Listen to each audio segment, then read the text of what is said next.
wasn't open. It was on it. Yeah, with the record. Good evening. Do it because you care. Personal touch is all the difference. Tonight's lesson is a lesson all about Purim, which is coming up in just a couple of days, quicker than we might expect and quicker than we are ready. What number lesson? This is going to be on page 242. So many of us, especially those of us who are young at heart, know Purim to be a day when we get to dress up in our favorite costume, to look like an astronaut or our favorite superhero. And although this is a well-established custom, a well-established custom, which goes back many years, many hundreds of years, but nonetheless, it really isn't the crux of Purim. It's not what Purim is really all about. It's just like a kind of a symptom of the bigger idea. It doesn't actually have, there's no real mention of Superman or anybody like that in the Megillah, per se. So, although Superman obviously has some kind of connection with Purim, because people dress up like Superman, but it's not that connected. Not that connected. Let's take a look in text number 1 to see what Purim is actually all about. In the words of the Megillah itself, the Purim story. So therefore, the Jewish villagers who live in open towns make the 14th day of the month of Adar a day of joy and feasting and a festive day, and of sending portions to one another, meaning they send food to one another. And Mordechai inscribed these things and sent letters to all the Jews who were in all the provinces of King Achashverosh, both near and far, to enjoin them to make the 14th day of the month of Adar and the 15th day thereof every year.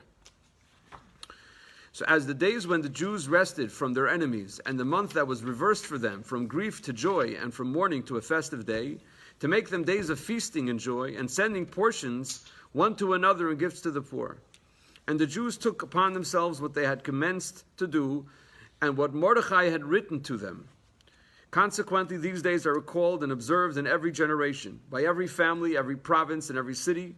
And these days of Purim shall never cease among the Jews, and the memory of them shall never perish among their descendants. Just want to mention, it sounds like over here from this language that it's a very important Jewish holiday.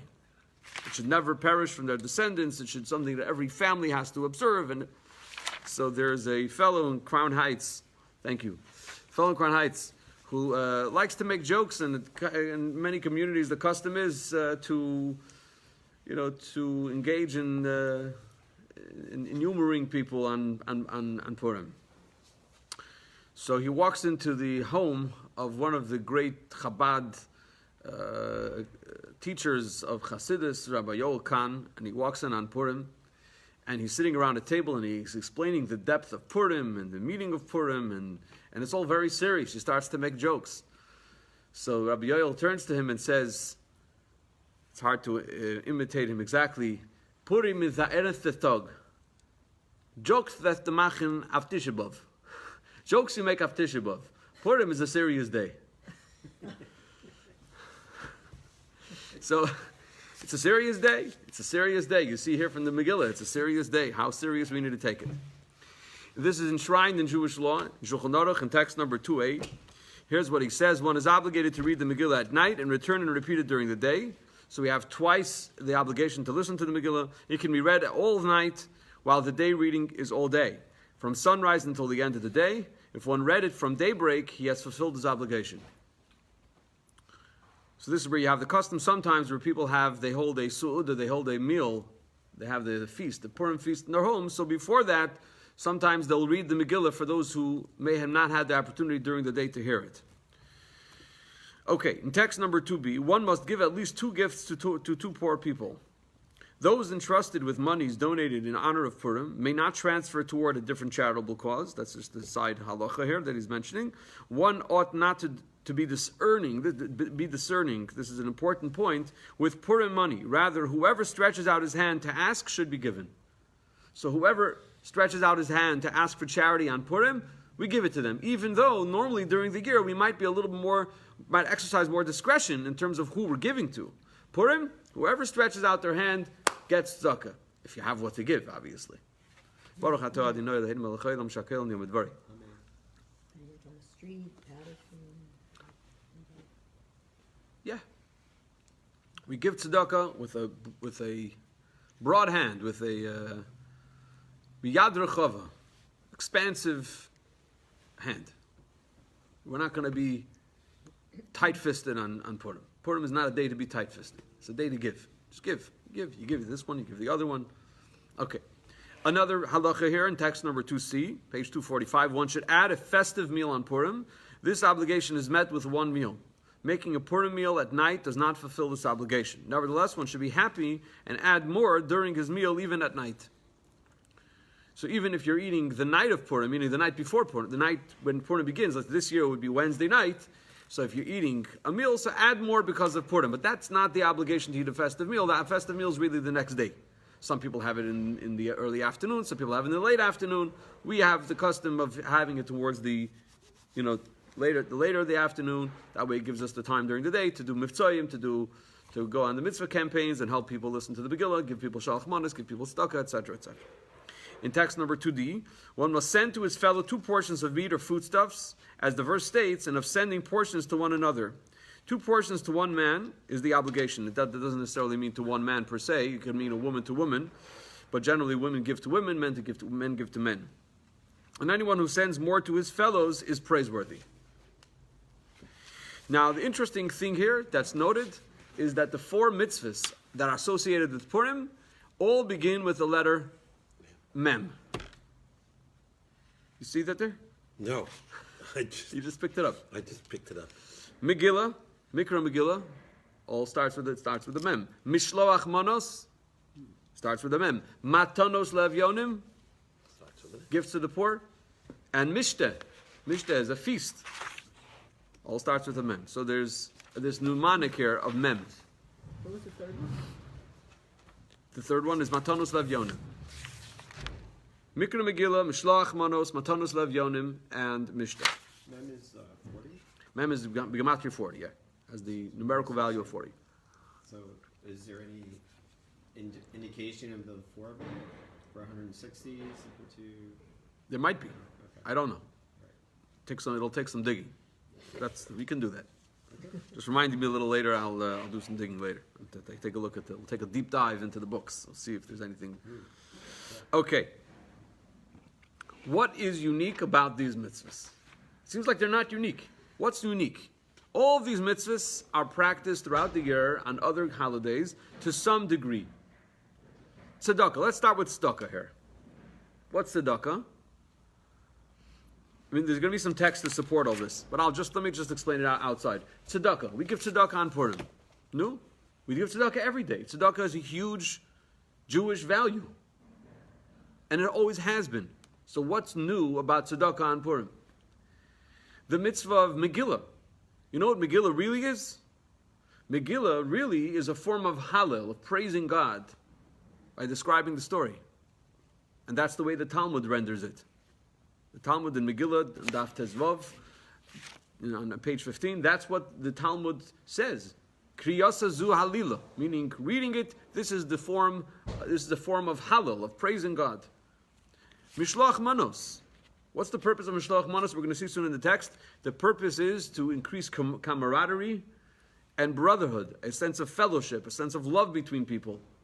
Good feelings, generate good feelings. That's a mitzvah of the Torah. Va'ahavta l'reacha kamocha. Love your friend, your fellow as yourself. What's unique about the mitzvah of Purim? And Mishloach Manos and Matanos Levyonim, Mikra Megillah, and Mishteh. Mishteh is something we do all year round too. Any Yom Tov, any holiday, we have Mishteh. Very often we'll even have some wine. We'll make Kiddush I'm just quoting from the childhood song, on a barrel full of wine. Mishteh. Mem Shin Tov Hey. This is a feast. So we have Yomim Tovim, we have holidays, and we say L'chaim sometimes. We have a Farbrengen. What's different about Purim? What's unique about Purim? Something is unique about Purim. Let's first take a look at the question here, based on over here in the next couple of texts. Text number 3. It's not the recitation of Hallel on Chanukah alone that is a rabbinic ordinance, but rather at all times. meaning on all the days that the complete Hallel is recited, the obligation to do so is a rabbinic ordinance. There are 18 days during the year when it is a mitzvah to recite the entire Hallel. They are the 8 days of Sukkot, the 8 days of Chanukah, the first day of Pesach, the holiday of Shavuos. Hallel is not recited on Rosh Hashanah and Yom Kippur, since they are the days of repentance, awe, and fear, and are not days of extra celebration. The sages did not ordain the recitation of Hallel on Purim because the reading of the Megillah serves the purpose of Hallel. So if it serves the purpose of Hallel, so what's so special? These are ordinary mitzvahs. Nothing very unique over here about Purim at all. Why all the celebration? Why the dressing up? Why don't get dressed up on Shavuos? Get dressed up on Yom Kippur. I mean, true this way. Yom Kippur we do get dressed up. We get dressed up in our white clothes, right?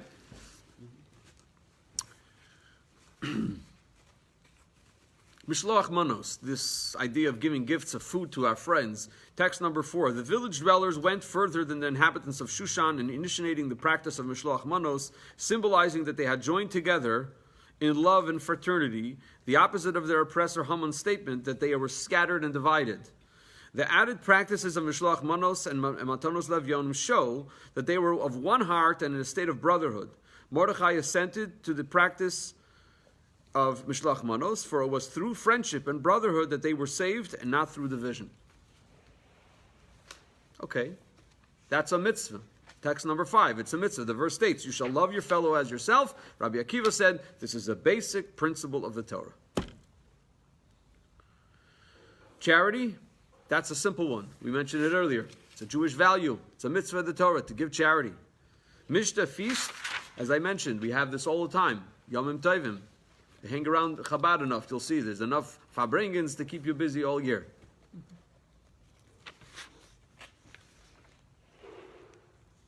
However, there's one difference. That difference is, let's take the example of Matanos Levyonim giving money to the poor for charity. During the year, we have no obligation to go out and find a poor person to give charity to. If they come to you, then the mitzvah applies. They ask you, they stick out their hand, and they ask you, sir, could you help me please? Then you have a commandment, and you're obligated to give them if you have. It's a mitzvah. How do you find them on Purim? So if you can't find them on Purim, but you know you're going to find them after Purim, so the halacha is that you can set aside your money on Purim to give them later. If you can't find them. If you can't find them. But in today's world, everything is online. There's plenty of places that really need money. And I'm not even talking about those who are just sticking out their hand, stretching out their hand just in order to get, because Purim is a day to give. But these are institutions that really need and really could use and are worthy of it. Maybe you'll tell us. There are so many you can't even count. But there are places in Israel that work with orphanages and children that are displaced. They need a home away from home. There's a lot of these kinds of institutions that really could use our charity and could use our help, and they should. Another example from the mitzvah of Purim is the Mishloach manos. Mishloach manos has to be a type of food which you can eat right away. You can eat it as soon as it's given. You can't give them raw ingredients so that they could have something later to go make it. No. Don't give me any work to do. Give me something right here and right now that I can appreciate. So no cholent mix, right? Cholent mix is not going to work now. Right. No, cholent mix is not. In fact, some people, if they have, I'll just give an example. My daughter, may she live and be well, she has a large class, and in order to give shalchmanis to her class, she's not going to be giving them shalchmanis on the day of Purim. So the whole fulfillment of the mitzvah isn't really it's not the full thing. But still, you want to give your friends, you don't want to. This is Shushanic. And so what did she do? She took plastic containers and she filled it with ingredients layered, and it's colorful, it's beautiful. So what did she do? She put some jelly beans on the bottom. So there's something in there that is ready to be eaten. But otherwise, it's an artistic, creative type of, shalach manas to give. Anyway, so that being said, the mitzvah is, what's on top that you have to ask her? I didn't pay that much attention. It wasn't that you can eat it right away. The mitzvah is to give what can be used now. immediacy. There's a certain immediacy to those mitzvahs. Why? Why? Because there's a certain extremism that comes along with Purim. Anybody who stretches out their hand, give them. Go find them. Don't just sit at home. Go find them. Go give gifts to other people to eat. What kind of food someone can eat right now? There's some immediacy there. There's something there. And when it comes to Mishteh, when it comes to the feast, the mitzvah of having a feast on Purim, so as hopefully we'll all find out on Purim, the Mishteh, the feast of Purim, is different than all the other Yom Tovim, all the other holidays that we observe. I think for the most part, it can be said, for the most part, that Orthodox Jews are quite a conservative lot when it comes to intoxication, drinking, and stuff like that. I think we're more reserved. We're more reserved. Some of us, yeah. Some of us. That's why I said for the most part. Yeah. There are going to be some exceptions to the rule. For the most part, people don't get rowdy and totally drunk and not knowing what they're doing or not knowing what they're saying. They usually maintain their composure, even on Yom Tov, even by a Farbrengen. Usually, especially by a Hasidic Farbrengen, anybody who follows the rules that the Rabbi set down and his father-in-law set down. As far as the max that one should imbibe, one would not have more than 4 l'chaim shot glasses. Anything more than that is something that the Rebbe was not fond of and did not approve of. In fact, anybody who wanted to participate in the Rebbe's campaigns, such as visiting shuls on Yom Tov, the Rebbe used to say, if anybody had any more than that, the 4 shot glasses, he should not go in any of my campaigns. He's not going to be my emissary to go around. I don't want anybody acting the way a drunkard acts in my name. So this is not what the Rebbe wanted. And if you know anybody who does that, understand that this is their own addiction rather than anything holy or associated with religion. This is just their own mishugas. Okay. So as it turns out, the Mishteh of Purim is an exception to the rule. The Feast of Purim is an exception to the rule. By the Mishteh of Purim, at the Feast of Purim, we are told we are meant to drink to the point where we do not know the difference. We cannot distinguish between blessed is Mordechai and cursed is Haman. I know there's a lot of debate about this, there's a lot of discussion about it, but this is the simple reading of the text. Have enough l'chaim that you shouldn't know the difference between blessing Mordechai and cursing Haman. Now, I just want to qualify that statement for a moment, just parenthetically, that what I mean to say is not that a person should ultimately bless Haman and curse Mordechai. It's not the intention. The intention is that even without knowing consciously what you're doing, you will still bless Mordechai and curse Haman. Because that was the whole experience of Purim. That's what happened on Purim. What happened on Purim was, even without any virtue, God chose the Jews. God said, blessed is Mordechai, cursed is Haman, even though from one vantage point, they're all equal. And we'll talk more about this, God willing, by the Purim feast, Be'ezras Hashem, God willing, Thursday, and by the Farbrengen, after the feast especially, that's when things are turned up a few notches. At 8 o'clock after Ma'ariv is at 7:45. Okay, that was just a short... Dissertation. No, that was a short commercial break. Yeah. Okay, so why all this extremism on Purim? What exactly are we celebrating on Purim? What is it that we are commemorating? What are we celebrating?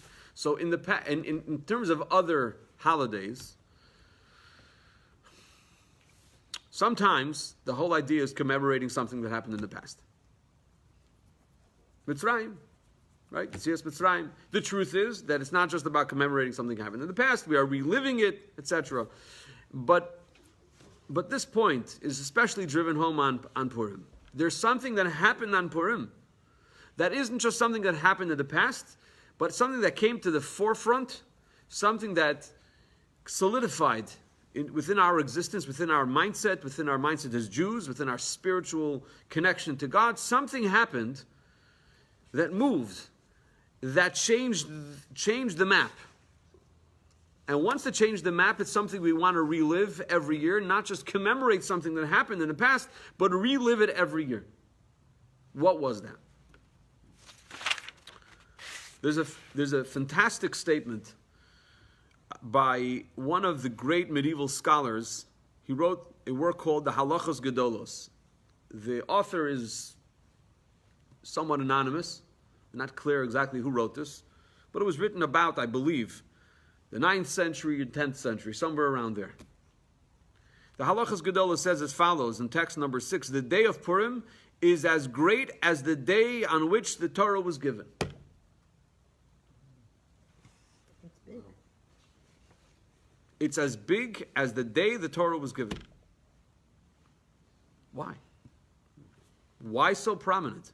Why so important? Why so meaningful? There's something here. It changed something. Something shifted. So this takes us to a discussion in the Talmud, in Tractate Shabbos. There's an extensive discussion there about the giving of the Torah. And this is fascinating. In text number 7, the verse states, and they stood under the mount. By the giving of the Torah, the Jews stood under the mount. What does that mean? Rabbi Avdimi ben Huna, ben Chama, ben Chasa said, this teaches that the Holy One, blessed be He, overturned the mountain upon them like an inverted cask, and said to them, if you accept the Torah, all is well. If not, there shall be your burial. Wow. God threatened us. That's it. You guys either accept the Torah, and if not... Well, they said you either live or die, right? That's what it seems like. God is giving them the choice. Either you're going to accept the Torah, or this is where, or at least he says over there, it's an interesting language in the Talmud without getting into it. He says, Sham teik furaschem, over there, that's where your burial will be. Rabbi Acha ben Yaakov observed, this furnishes a strong protest against the Torah. This furnishes a strong protest against the Torah. Said Rabbi, yet even so, they reaccepted it in the days of Achashverosh, for it is written, the Jews confirmed and took upon them, etc., meaning they confirmed what they had accepted long before. So the Talmud in Shabbos, where it talks about the giving of the Torah, tells us that there's this great protest that we can always go back to. If God comes to us and asks, what happened? Why didn't you keep the Torah? So we have an answer. The answer is right there, ready. What do you mean? You forced us into it. You forced us into it. What do you expect? This wasn't done out of our own volition, out of our own choice. You forced us. However, the Talmud concludes and says that may be true. However, in the days of Achashverosh, in the times of Purim, the Jews reaccepted it on their own. This time it was out of their own volition, it was out of their own choice. It wasn't like in the days of the giving of the Torah originally. Now this sounds like a mobster proposition. Either accept it, your money or your life. You know, the guy says your money or your life. The guy says, I'm thinking. But the people in Sinai that accepted it the first time, they're not the people in the Purim era. But we all accepted it. Moshe says in Devarim that all the Jews, that all of our souls were all there at Mount Sinai. We accepted it. But now we're confirming. We confirmed it later in the time of Achashverosh. But So if the mobster puts out his hand on Purim, you got to give him, right? if the mobster puts out his hand on Purim, You got to give him. especially if he's wearing a costume, then he gets extra points. Right. So this is one question. This seems like a mobster proposition, your money or your life. This is ridiculous. Another question is that the Jews actually said Nasa v'nishma.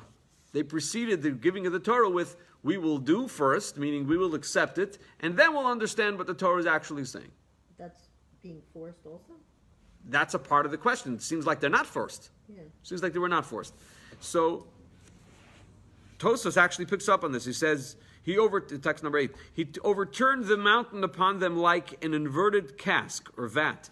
Why would this be necessary if the Jews already accepted the Torah by saying, we will do and we will obey? This is very problematic. What does this mean? If we already said we're going to obey, we're going to accept, why was it necessary for God to come along and force us into this? What for? Why is that necessary? We already accepted. Oh, we accepted and then he forced us. Yeah.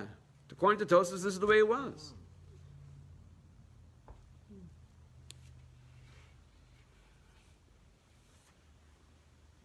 So this is something we need to understand, especially in the historical context. We know the Jews were in Mitzrayim. We were all slaves in Mitzrayim. We were tortured. We suffered. We cried out to God. God sent Moshe. Moshe comes, and then there's this fantastic, miraculous slew of plagues that are brought upon Egypt. Egypt collapses within a few months. The greatest civilization of that time collapses in a few months. We're let out of Egypt by Moshe, and then we are standing in front of the sea, and God miraculously splits the sea. Wow. We have a pillar of fire that takes us at night, a cloud that takes us during the day, and then we come to Mount Sinai. You know how in the Me Too movement today, they talk about this whole idea of consent. What was consent? Right? What's consent? Now, sometimes when you have an employer-employee situation, consent isn't necessarily the word, because the person sometimes feels that they have no choice. So in a similar way, I'm just using that as a metaphor. In a similar way, it doesn't necessarily have to mean literally that God took the mountain and hung it over us. What it does mean is that there was something overwhelming about the experience. It was completely overwhelming. There was this enveloping, the way we're going to learn about it in Chassidus, God enveloped us with His love. He showed us so much about what He really is, about what reality really is. In other words, our conception of the divine was so clear at that time that we didn't have an option not to say, sure, we accept. There was no other option. It didn't make any other, there was no other way. In text number 9, this is why God overturned the mountain upon them like a cask. As in the verse, His right hand embraces me. It implies a degree of expression of God's supernal love for the Jewish people. And this love embraces the collective Jewish people. As when one hugs another person, surrounding him from all sides, even the back, so that he cannot move away and is compelled to stand there facing him. In other words, because of God's supernal love, a love awakened within the souls of the Jewish people, uplifting them to the point where they would declare, we will do and we will obey. Revealing this light of love from above, such as it says, I loved you, said God. Ahavti eschem. Awakens a corresponding love from below to above. This is the elevation of the Jewish collective, the expiration of their souls towards Him. He's going to talk more about that. We're going to talk more about that in a moment. This is the meaning of overturning of the mountain. It suggests that the supernal love, which is referred to as a mountain, it is likened to a cask, which suggests something that surrounds and overwhelms all worlds. A light so intense that it awakens a love within them. So there is this surrounding and embracing of the Jewish people, which was all-encompassing and overwhelming. And because of that, we felt this was natural. Of course we're going to do the mitzvahs. And that explains also why at the time of the giving of the Torah, the Talmud tells us that our souls expired. We literally expired. We literally passed out, which is another shocking specter of death at the time of Matan Torah. Here we have this vat on top of us. We're going to expire there. And here, as a result of the great revelation, we expire. Our souls expire. In text number 10, Rabbi Yeshua ben Levi also said, at every word that went forth from the mouth of the Holy One, blessed be He, the souls of Israel departed. For it is said, my soul went forth when He spoke. If their souls departed at the first word, how could they receive the second word? God brought down the dew with which He will resurrect the dead and revive them. God made sure that our souls didn't stay out of our bodies. He made sure that our souls returned to our bodies so that we can continue hearing what He had to say. And ultimately, that proved to be too much, and we asked God, you know what, let Moshe be the intermediary and let Moshe be the one to convey what you're saying. It's too much. Also, Too intense. They knew they expired. It was obvious to them that this wasn't going to be able to continue for much longer. Yeah. So they asked, God, please, let's do this a different way. It's not working this way. And in text number 11, the way Chassidus explains this whole thing, this then is the meaning of the notion that at every word the souls of Israel departed, an account of each commandment spoken by God, and the attendant revelation from above, their souls flew up in a state of surrender bittul to the Ein Sof. This all means that the soul expired, the soul was no longer able to be contained within the body because of the intense revelation, the intense awareness that the soul became aware of, and the person became aware of at that time. It's like, I have no place here in my physical context. It's too much. I'm surprised. God is concealed from us. God isn't revealed on a regular basis. Sometimes we get a little inkling that He's there, that He's present. How do we get that inkling? Somehow it filters down through our soul into our subconscious and into our consciousness. We have an inkling, we have a sense that He's there, but to have an open, overt revelation, that's not something that we experience on a regular I'm basis. surprised we could handle that in our body, that we even were aware of that. Well, it's very, very much distilled. It's highly filtered. It's not coming in its purest essence, its purest form, because we would never be able to do that. So, just to redeploy the example that we talked about earlier, the big bear hug. This was a big bear hug. So now the question becomes, if that's the case, then we didn't accept the Torah out of our own choice. It was out of the great revelation that existed at the time, that happened at the time. So if that's the case, we have a good claim. In text 11b, this then is the meaning of our sage's statement. This furnishes a strong protest against the Torah. In other words, the feeling that stirred in their hearts to accept the Torah with such sacrifice and surrender that they declared, we will do and we will obey, was not entirely a result of their own choice and desire. Rather, it was on account of the revelation of God's love from on high that inspired their reciprocal love to Him. Was there ever a time when we accepted the Torah out of our own volition? And that is what's unique about Purim. And again, we need to understand this from the historical perspective. At the time, the Jews were in a very low state of affairs, spiritually. We know from the Talmud that the Jews were overjoyed by the fact that they were invited to Achashverosh's feast that he had made. He made this huge feast, and the Jews felt like this was the honor that they were waiting for. This was something that really gave them the sense that now they're part of society. Now they're part of civilized society, and now they've been invited even to the king's palace. I mean, everybody else was invited, but now the Jews were invited. This gave them the sense that they're just like everybody else. They're just as good as everybody else. Now that is just the symptom of a larger problem. The larger problem was that the Jews had, many of them intermarried, many of them, there was a lot of assimilation going on. In fact, on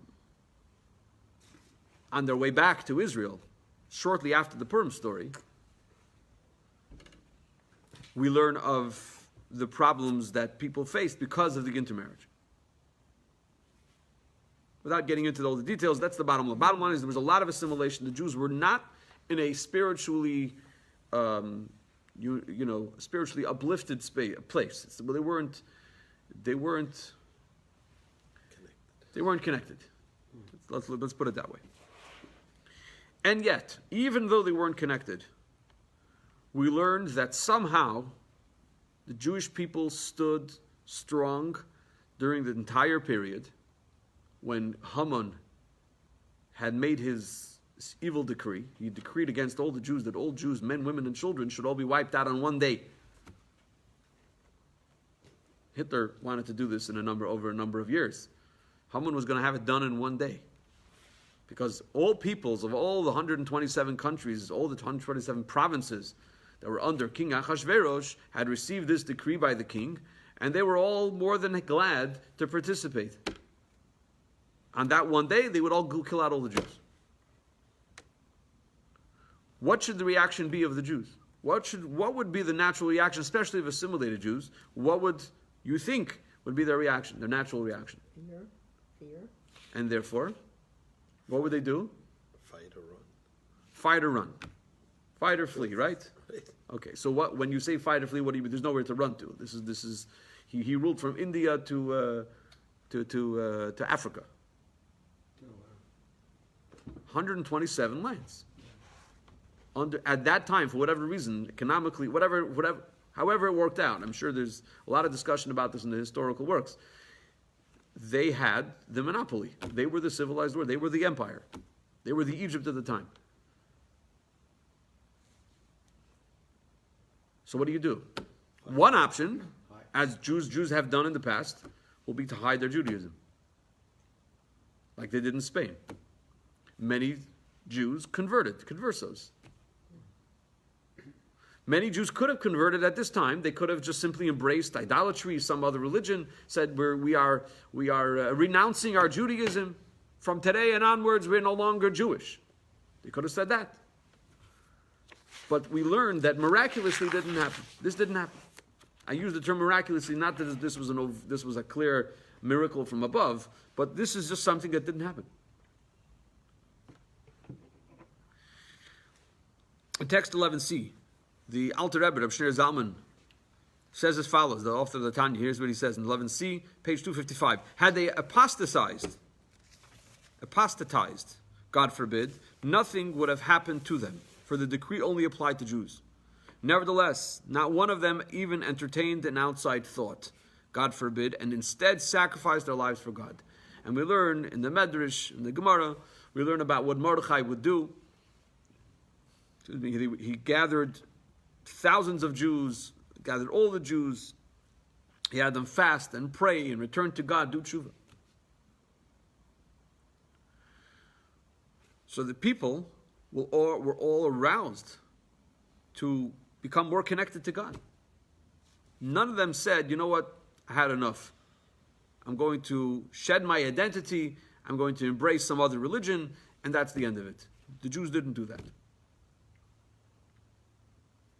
And so here they were choosing it on their own. And it wasn't a time when there was an overt miracle, there was no splitting of the sea, there were no plagues, there was no Moshe. I mean, you had Mordechai, but you didn't have Moshe doing any miracles. It just wasn't happening. It was a time of great divine concealment. In fact, the name Megillas Esther, the name Esther itself, we're told, shares the same, is etymologically related to the word Hester. Hester means concealment.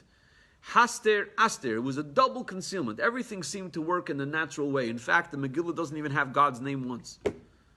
In order to emphasize this point, that this was all taking place within the natural order, and it wasn't something that people could discern as being orchestrated by the divine.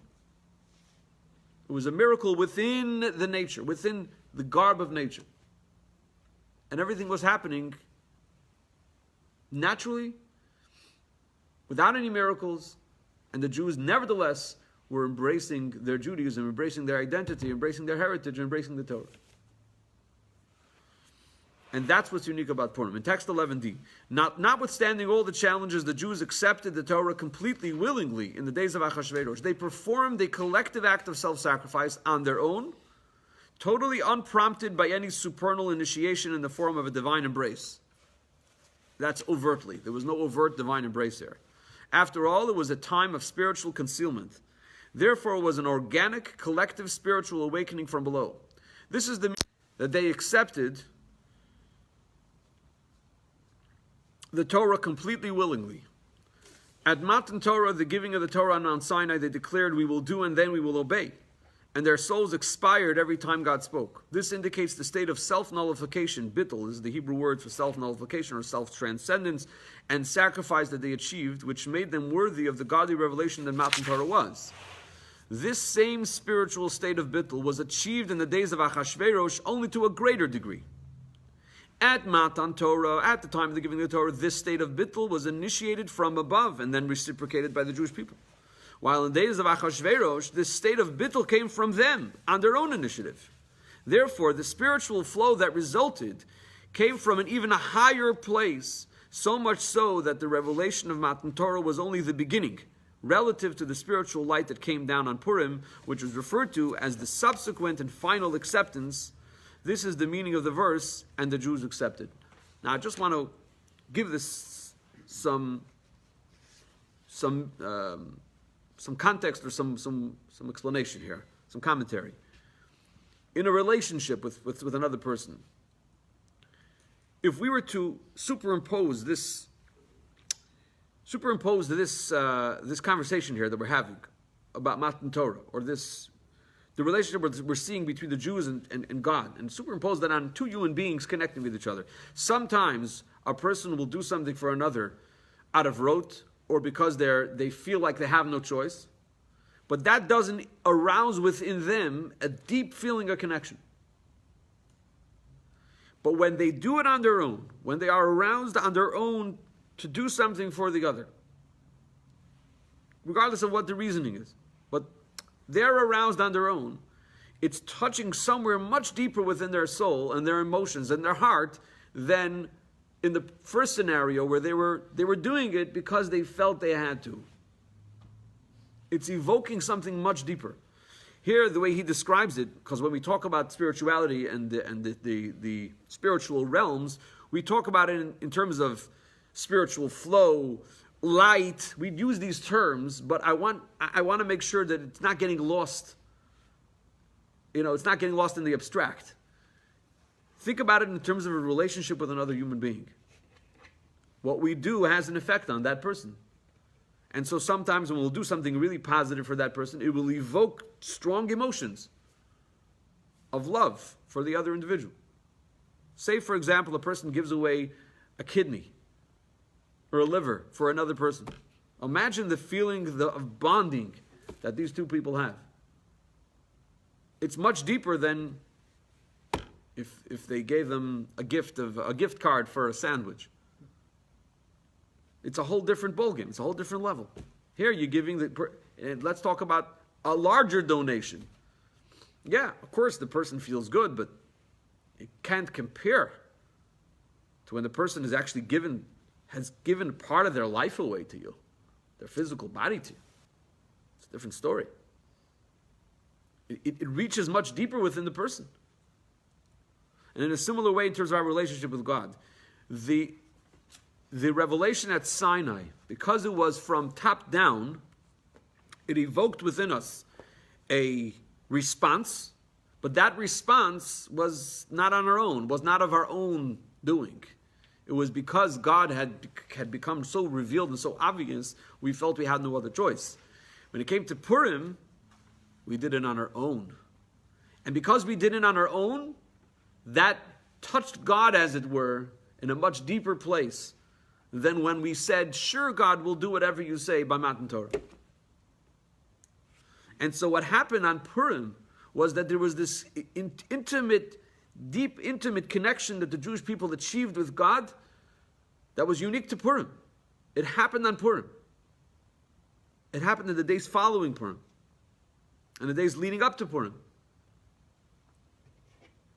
And that is the bond that we are looking to relive and to experience on Purim. It's that unique bond that was achieved at that time.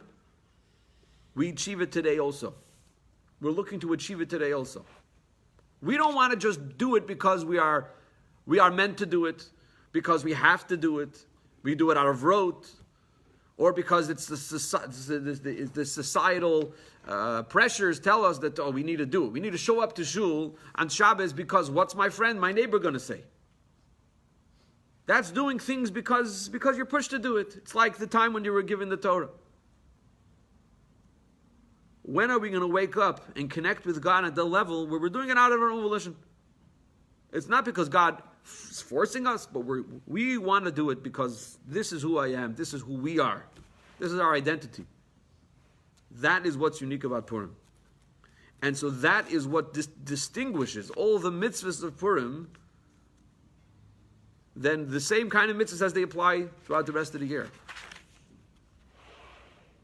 Text 12a, page 258. The difference between doing something under duress and doing something willingly and consciously is this. When someone is being forced, he or she will only do as much as they have to do to fulfill their obligation. However, when a person acts of their own volition and desire, they do not suffice with simply meeting their obligation. Rather, they strive and search for ways to add and enhance the act more than is demanded of them out of duty. And now the Rebbe now connects all the dots in text 12b. This is expressed through the mitzvahs of Mikra Megillah, Mishleach Monis, and Matanos Lev Yonim. Those three mitzvahs that we mentioned earlier that have this, we use the term extremism for lack of a better term, or this unique alacrity and intensity to explain. On the one hand, these three things aren't entirely new, but on the other, they are each enhanced in some way relative to before. The concept of reading the Megillah isn't at all novel. Nevertheless, we have an additional public reading at nighttime from a scroll of parchment, and so on.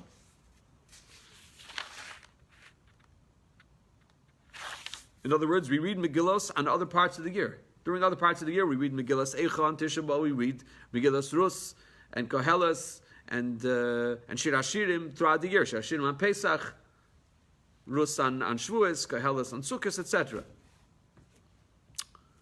Well, we make sure to read it twice. We read it twice, by night and by day. We make sure to hear the Megillah.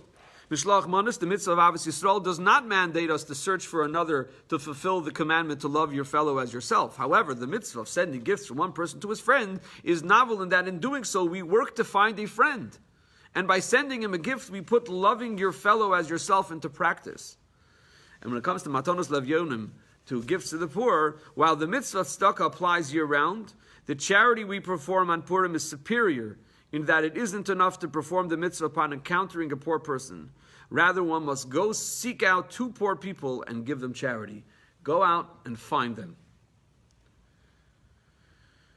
And this is emphasized in the words that the Megillah uses to describe how then they accepted the Torah in a whole new way. It says in text 12c, here's what he says, this is emphasized in the words of the Talmud, they confirmed what they had accepted long ago. They confirmed it. These are things that are already accepted. We are already obligated in them and do them regardless. On Purim, however, they receive added confirmation. They achieve a degree of validation and strength. It's a whole different ballgame. Now we're doing it because we want to, because it's our identity, it's because who we are. It's not just because we are forced to, because, God revealed to us so much kindness and so much love and everything, that's why we felt we have no choice. We're doing it because we want to. So that revelation kind of goes away? Which revelation? That God gave us originally, that we wanted to accept it? We want to experience that also because it's our identity. It's not that is affecting our choice. Our choice is actually affecting the revelation. Because we're choosing God, because we're choosing the Torah, because we're choosing the mitzvahs. But that was because of the revelation. That was at the time of Mount Torah. But at the time of Purim, we are choosing God on our own, out of our own volition. And that choice now triggers and spurs a revelation from on high. What was the time period between the Giving the Torah? and Purim? About 1,000+ years.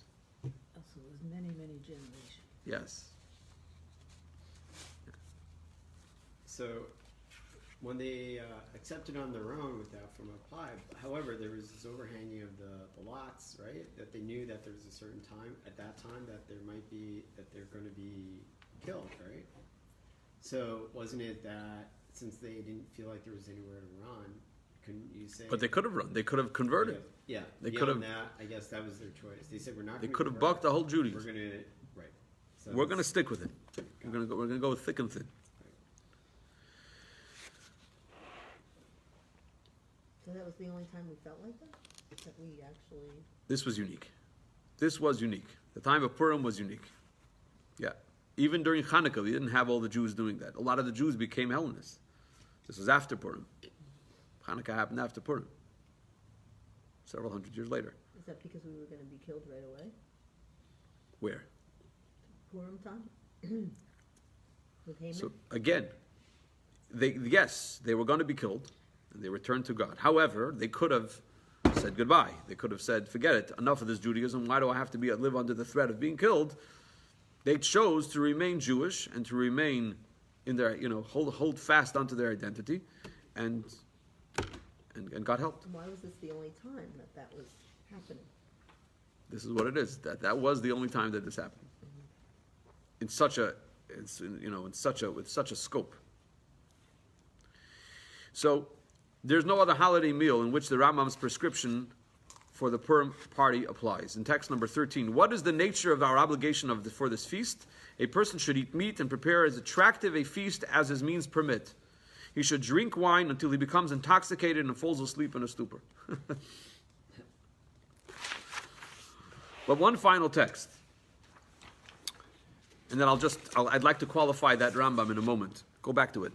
In one final text over here, in text number 14, it is preferable for a person to be more liberal with his donations to the poor than to be lavish in his preparation of the Purim feast or in sending portions to his friends. For there is no greater and more splendid happiness than to gladden the hearts of the poor, the orphans, the widows, and the converts. One who brings happiness to the hearts of these unfortunate individuals resembles the divine presence, which the verse describes as having the tendency to revive the spirit of the lowly and to revive those with broken hearts. So it's better to spend less on the exquisite food and exquisite tablecloths and napkins and plates that you're going to be using for the Purim Suda, and rather spend that money on giving it to the poor people who don't have. You could also do both. You could invite them to the Suda, and you could also make it an exquisite feast. But just to qualify one final point with regard to what he describes here as the level of intoxication on Purim, we're told, like I mentioned earlier at the time, earlier in the lesson, that the Gemara tells us that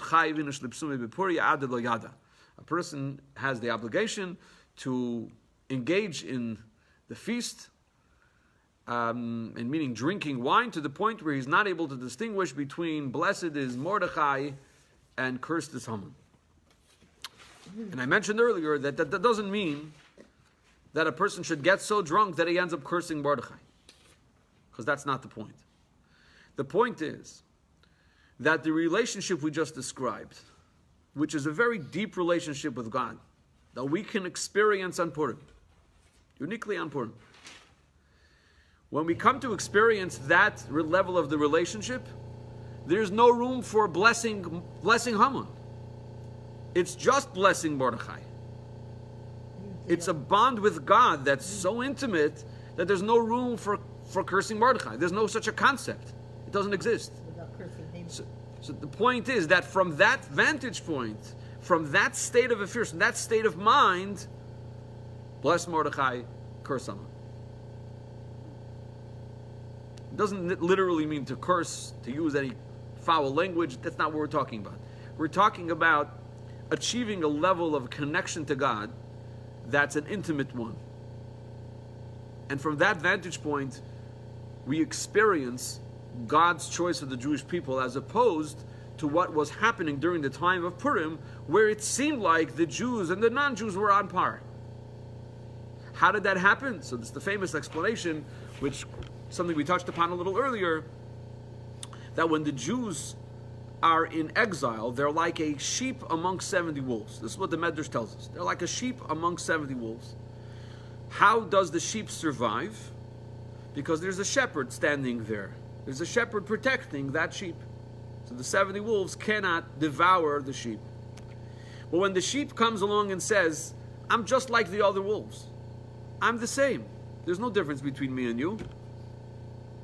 In fact, when you invite me to your feast, Mr. Wolf, that gives me my sense of acceptance in society. That gives me, now I am a person.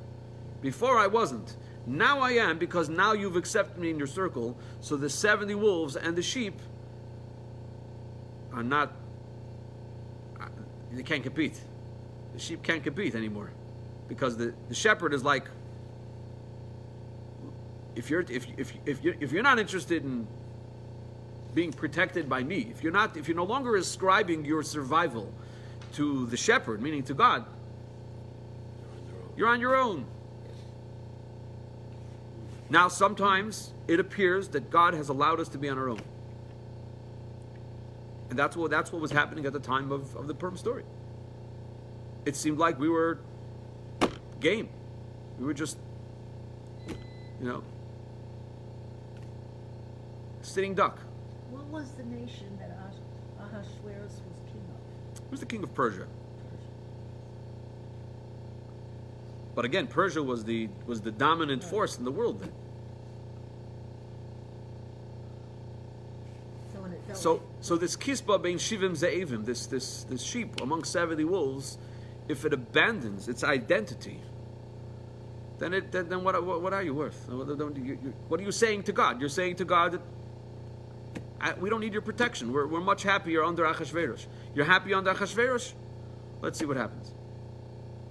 And sometimes, in fact, the Gemara says this, that the removal of the ring from Achashverosh's hand, giving it over to Haman to enforce his, to send out his decree, had a greater impact, a greater force. It achieved more with the Jewish people than all the 48 prophets that God sent to admonish the Jews to return.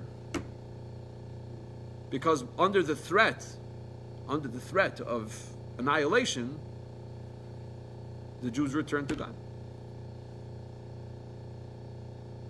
And so on Purim, we are reliving and we're re-experiencing. We're not just commemorating, we're re-experiencing this unique bond that the Jewish people achieved at the time of Purim. And so with that, I want to invite everybody to join us for the Farbrengen. We're having a Hasidic gathering at 8 o'clock Thursday night in my home. That's at 1801 Ciala Court, Fairlawn. So everybody's welcome to join us. Come and say L'chaim and experience the Purim spirit. All right, everybody have a happy Purim and an easy fast You too. on Wednesday. All right.